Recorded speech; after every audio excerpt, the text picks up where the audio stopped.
ورحمة الله تعالى وبركاته. مرحبا بالجميع، مرحبا بكم في قناة باك اون بوش. إن شاء الله الحصة مخصصة للمستوى الثانية بكالوريا، دائما في إطار استعدادات الامتحان الوطني مع دالة أو مع موضوع جديد يتعلق بدراسة دالة أسية، وكذلك من خلاله سأقدم لكم طريقة استغلال المنحنى لاستخراج بعض الخاصيات المطلوبة. إذن حتى لا أطيل عليكم، الموضوع هو الآن أمامكم. Dans la figure ci-contre, vous avez deux fonctions g et h dont les courbes, bien sûr, représentatives sont cg et ch. Alors, la première, c'était pour la fonction g de x est égal à 1 plus 2 fois l'exponentielle de moins x moins 1. Et vous avez la fonction h de x est égale à 2 fois g de x. Alors, à partir de cette figure-là, vous allez répondre aux questions suivantes. Résoudre dans R les équations g de x égale à x et h de x égale à x. Étudier le signe de x moins h de x et de g de x moins x. Alors la partie 2, on vous donne notre fonction f de x et on vous demande de vérifier que f de x égale exponentielle de moins x fois x moins 1 sur exponentielle de x plus 1 plus exponentielle de moins 1. Montrer que la limite de f de x au moins l'infini, c'est moins l'infini. Calculer la limite de f de x sur x et donner une interprétation géométrique du résultat. Montrer que f de x peut s'écrire égal x exponentielle de moins x moins exponentielle de moins 2x moins 1 plus l'exponentielle de moins 1. Montrer que la limite de f de x en plus l'infini égale exponentielle de moins 1, puis donner une interprétation géométrique de ce résultat.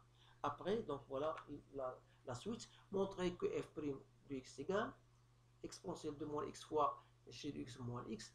On déduit que f est strictement croissante sur moins l'infini alpha et il est strictement décroissant sur alpha plus l'infini. Dresser le tableau de variation montre que f seconde de x égale,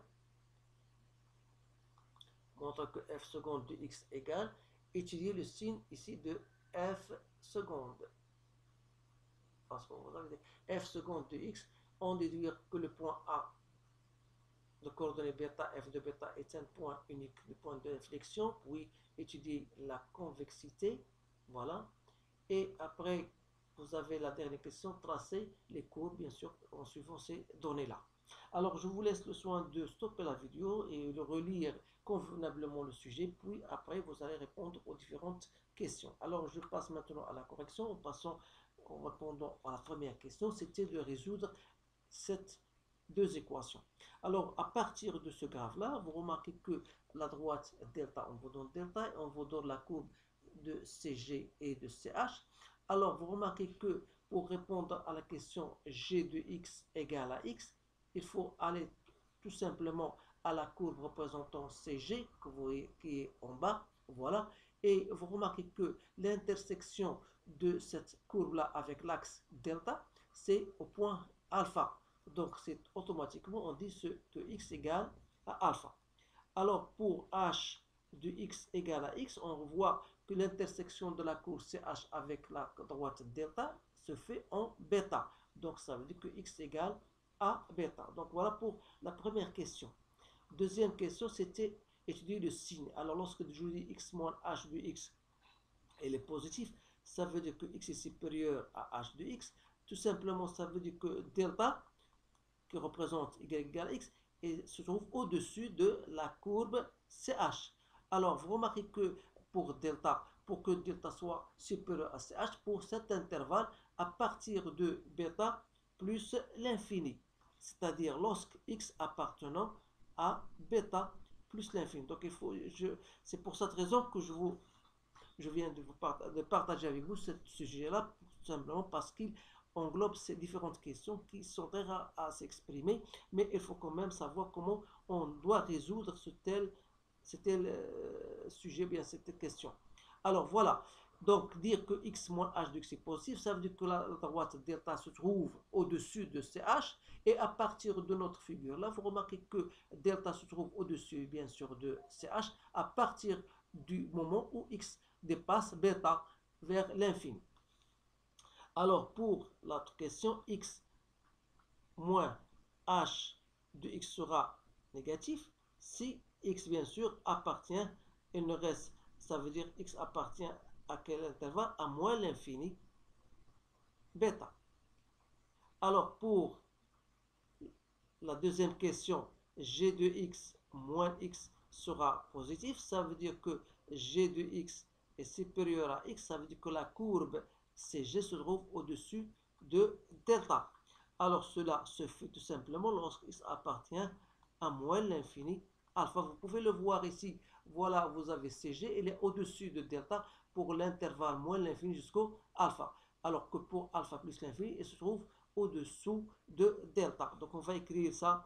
Alors g de x moins x sera négatif. Ça veut dire que CG est au-dessous de delta. Ça veut dire que x appartient à quel intervalle? Donc il appartient à l'intervalle alpha plus l'infini. Voilà, on aura donc répondu à ces deux questions. Je passe maintenant à ce qui suit. Donc on a répondu à cette question. Donc on vous donne la deuxième question. Voilà, vérifiez que f de x égale. On vous donne la fonction f. Voilà, comme vous voyez devant vous. Et on vous dit de vérifier que f de x égale. Alors on a f de x. Normalement c'était l'exponentielle de moins x fois x moins 1 sur l'exponentielle de x plus 1 moins plus l'exponentielle de x moins 1. Alors, si je continue, alors je vais développer. Donc, ça va me donner ici l'exponentielle de moins x fois x moins 1 sur l'exponentielle de x plus 1. Plus l'exponentielle de moins x fois l'exponentielle de x moins 1. Vous savez que l'exponentielle de x fois l'exponentielle de y est égale à l'exponentielle de x plus y. On peut appliquer bien sûr cela. Donc ça va rester l'exponentielle de moins x fois x moins 1 sur l'exponentielle de x plus 1. Donc plus l'exponentielle de moins x fois l'exponentielle de x, c'est l'exponentielle de 0, les fois 1, ou à l'exponentielle de moins 1. Alors, pour la seconde question, donc la limite de f de x en moins l'infini, qui sera la limite en moins l'infini de l'exponentielle de moins x, fois x moins 1 sur l'exponentielle de x plus 1, plus l'exponentielle de moins 1. Alors, pour cela, vous remarquez que lorsque x tend vers plus moins l'infini, ça tend vers plus l'infini, ça c'est moins l'infini, et ça c'est exponentielle de moins l'infini, c'est 0, donc 1 sur 0, ça donne moins l'infini, avec ce moins là, et ça c'est un nombre, donc c'est pas un grand problème, donc ça va me donner moins l'infini. Tout simplement, il faut noter que la limite de moins l'infini de 1 sur l'exponentielle de x plus 1, je peux dire, il y a l'exponentielle limite lorsque t tend vers moins l'infini, de 1 sur l'exponentielle de t en posant t égale x plus 1. D'après l'énoncé, c'est plus l'infini. Donc c'est pour cette raison qu'on a bien sûr ici moins l'infini. Alors, on a montré la deuxième question. Il nous reste la question C. La question C, donc, c'est déterminer ou bien calculer la limite de f de x sur x. Alors, et donner une interprétation. Donc, on a la limite de f de x sur x lorsque tend vers moins l'infini n'est autre que la limite en moins l'infini de l'exponentielle de moins x sur x. Il nous reste x moins 1 sur exponentielle de x plus 1 plus l'exponentielle de moins 1 sur x. Et ça donne un 0. Donc ici, toujours ici, c'est moins l'infini. Et ça, on a dit, c'est moins l'infini, plus l'infini avec ce moins, donc c'est moins l'infini. Et il nous reste, donc la limite de l'exponentielle de moins x sur x lorsque tend vers moins l'infini, je peux l'écrire, c'est la limite en moins l'infini de l'exponentielle de moins x sur moins x, et je fais un moins. Pourquoi? Pour faire apparaître l'exponentielle de t sur t. Donc c'est la limite, si vous voulez, lorsque t tend vers plus l'infini, de l'exponentielle de t sur t, avec t c'est quoi? C'est moins x. Alors dans ce cas, je sais bien que cette limite de l'exponentielle de t sur t, en plus c'est plus l'infini, donc ça m'a donné moins l'infini.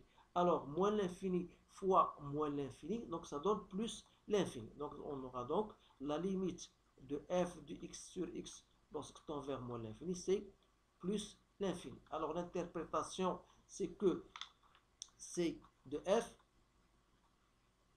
il admet une branche parabolique de direction l'axe OY. Voilà. Donc je passe maintenant à la deuxième question. On vous demande de montrer que f de x égale. Alors tout simplement à partir de l'expression de f de x déjà mentionnée dans le sujet. Donc f de x égale l'exponentielle de moins x fois x moins 1 sur l'exponentielle de x plus 1 plus l'exponentielle de x moins 1. Donc c'est x exponentielle de moins x moins l'exponentielle de moins x sur l'exponentielle de x plus 1. Et il me reste l'exponentielle de moins 1. Donc si je continue ici, c'est l'exponentielle de x moins x. Alors vous savez que l'exponentielle de x sur l'exponentielle de y, c'est l'exponentielle de x moins y. Alors je vais appliquer cela pour cette relation-là. Ça va me donner l'exponentielle de moins x, c'est moins 2x, moins 1, plus l'exponentielle de moins 1. Donc on a bien répondu à cette question. Donc je passe maintenant à la question B. Quelle sera la limite de f de x en plus l'infini, qui n'est autre que la limite en plus l'infini de x exponentielle de moins x, moins l'exponentielle de moins 2x moins 1, plus l'exponentielle de moins 1.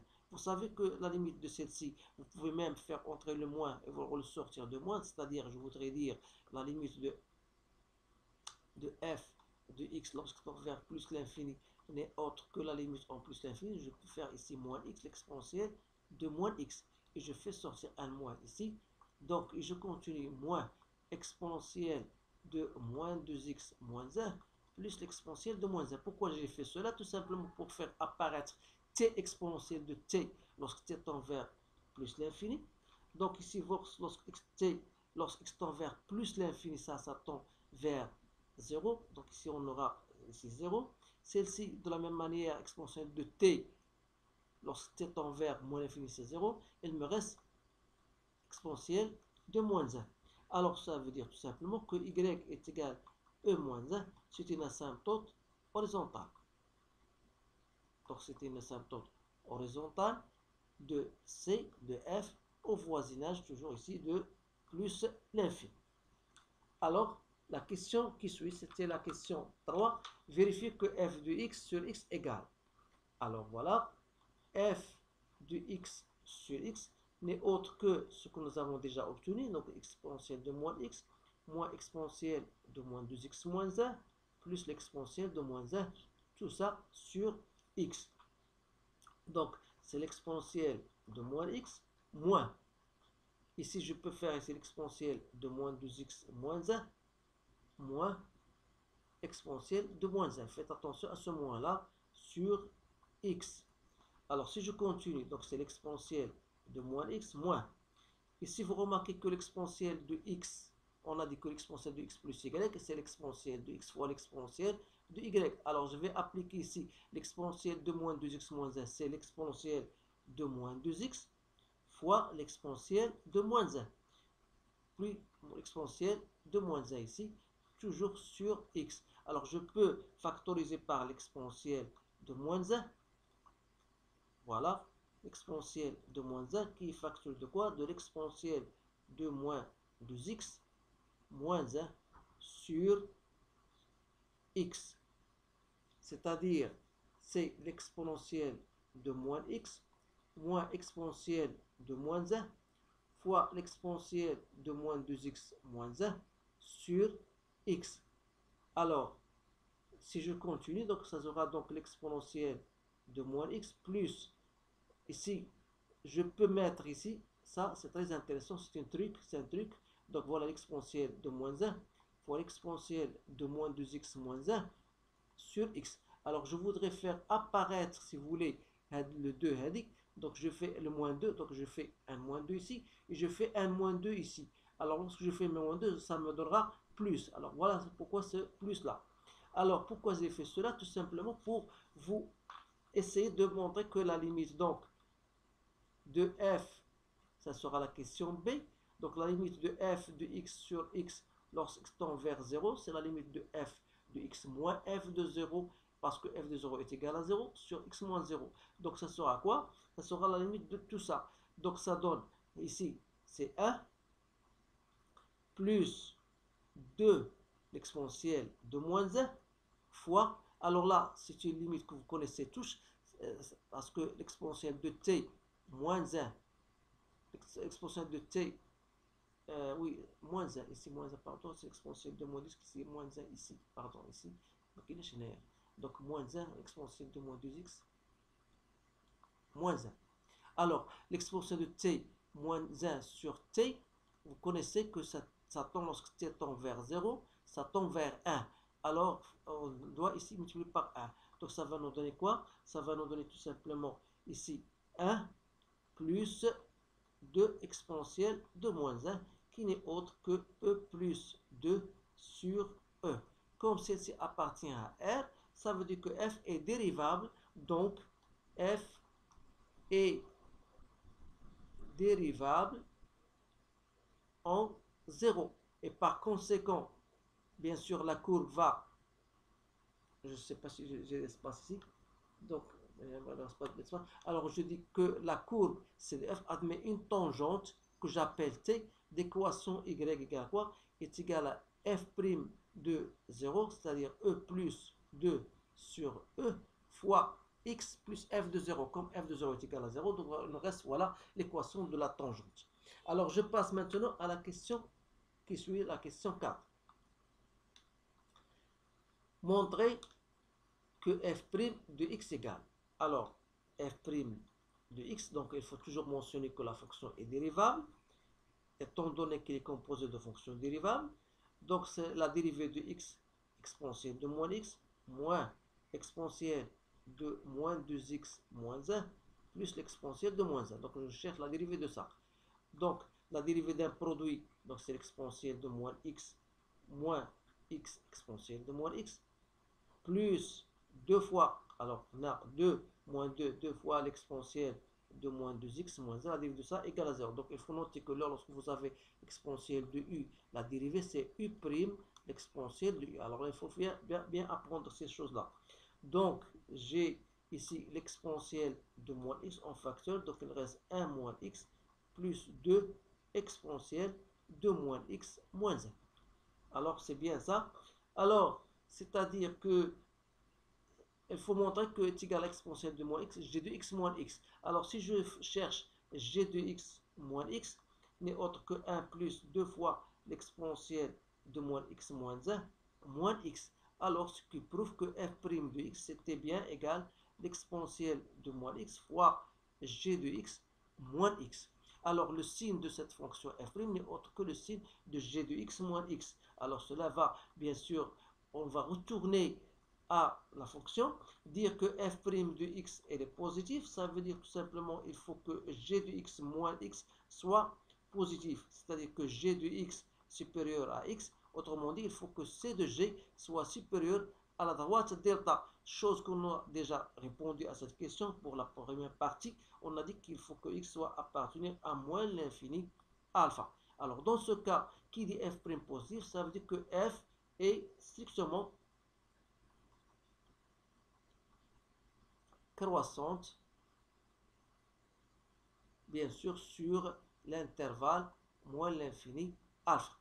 Alors, on va passer à l'autre cas. Donc, f' de x sera négatif si g de x moins x est inférieur à 0, c'est-à-dire que si g de x est inférieur à x, c'est-à-dire que si la courbe de CG est au-dessous de delta.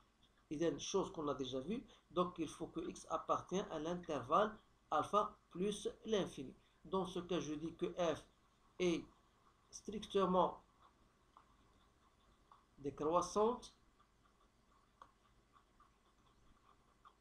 sur l'intervalle alpha plus l'infini. Alors, donc, dresser le tableau de variation. Donc, le tableau de variation sera le suivant. Donc, vous avez x, donc moins l'infini plus l'infini. Donc, f' de x et vous avez f de x. Alors, f' de x est s'annule lorsque g de x est égal à x. On a déjà résolu cette solution, c'est-à-dire lorsque x est égal à alpha. Alors, dans ce cas-là, on a trouvé ici plus, ici moins. Donc, voilà votre tableau de variation. Il suffit de le compléter. Ici, on va noter f de alpha. Alors, la question qui suit, c'est la question 5. Donc la question 5, montrer que f seconde égale. Alors toujours la fonction f', c'est f, c'est fonction dérivable. Donc f seconde de x sera donc la dérivée de l'exponentielle de moins x. On a trouvé f', c'est quoi? C'est exponentielle de moins x fois g de x moins x. C'est bien ça. Donc, c'est-à-dire que la dérivée sera donc, il y a moins exponentielle de moins x fois g de x moins x plus l'exponentielle de moins x fois la dérivée de g' de x moins la dérivée de x qui est égale à 1. C'est-à-dire, c'est l'exponentielle de moins x. Alors, je vais remplacer g de x par son expression, c'est-à-dire moins 1 moins x plus 2 fois l'exponentielle de moins x moins 1 plus l'exponentielle de moins x fois la dérivée de g' qui n'est autre que moins 2 l'exponentielle de moins x moins 1. C'est très facile. Il reste moins 1. Donc si je mets l'exponentielle de moins x en facteur, j'aurai ici x moins 1 moins 2 exponentielle de moins x moins 1 moins 2 exponentielle de moins x moins 1 moins 1. Donc ça va me donner l'exponentielle de moins x.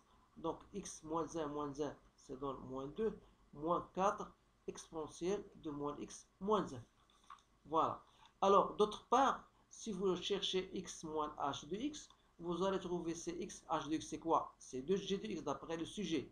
Donc c'est x moins 2, moins 4, exponentielle de moins x moins 1. Donc ça veut dire quoi? Ça veut dire tout simplement que f seconde de x est égal à l'exponentielle de moins x fois x moins h de x. Donc c'est bien ça. Alors pour étudier le signe de f seconde, il suffit tout simplement d'étudier le signe de x moins h de x. Alors on va noter cela. Question B. Donc f seconde de x sera positif si x moins h de x est positif. C'est-à-dire si x est supérieur à h de x. Autrement dit, ça représente la droite delta, se trouve au-dessus de la courbe CH. Chose qu'on a, donc on a répondu déjà à cette question en disant que x doit appartenir à l'intervalle bêta plus l'infini. Donc vous pouvez retourner à votre question grand A. Alors que f seconde de x sera négatif si x moins h de x est négatif, c'est-à-dire si x appartient à moins l'infini bêta. Voilà. Alors, pour la question C, vous savez bien sûr d'à partir de, vous pouvez même dresser un tableau si vous voulez, mais vous pouvez le constater que f seconde de x, ça change de signe. Donc, change de signe pour bêta. Alors, ça veut dire simplement que le point A, bien sûr, de coordonnées bêta, f de bêta, est un point d'inflexion. Et bien sûr, c'est le seul point d'inflexion pour la courbe CF. Donc voilà, on a montré, on va étudier la concavité. Donc la concavité, c'est-à-dire quand est-ce que f seconde est positif et quand est-ce que f seconde est négatif. Donc là, on peut même dresser un tableau si vous voulez. Donc voilà x et voilà f seconde de x. Donc on a le point bêta. Donc on a dit que pour moins l'infini bêta, la courbe f seconde elle est négative. Et pour bêta plus l'infini, on a f seconde positive. Donc la courbe ici sera vers le bas, ici sera vers le haut. Donc voilà pour cette question. Alors, on va maintenant passer, il nous reste le traçage de la courbe. Donc je l'ai déjà fait. Donc je l'ai déjà fait, voilà. Donc voilà, on a parlé de ça. Donc il reste tout simplement la courbe. Voilà la courbe. Donc voilà la courbe devant vous. Donc pour tracer la courbe, il suffit tout simplement de mettre votre tableau de variation devant vous. Vous avez bien sûr la fonction et les décroissants sur moins l'infini alpha. Donc voilà, et les croissants sur moins l'infini jusqu'au alpha. Voilà alpha. Dans l'image, voilà, c'est à peu près 0,85 si vous voulez. J'ai trouvé 0,85. Donc il faut respecter l'échelle. Donc, j'ai tracé la tangente au point 0. Donc, on a déjà cherché l'équation de la tangente.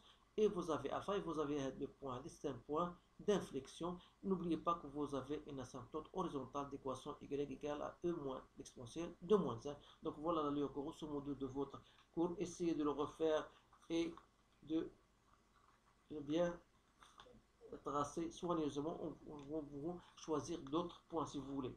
Alors voilà, on a terminé avec ce sujet. Donc, je vous souhaite une bonne chance et je vous dis à bientôt.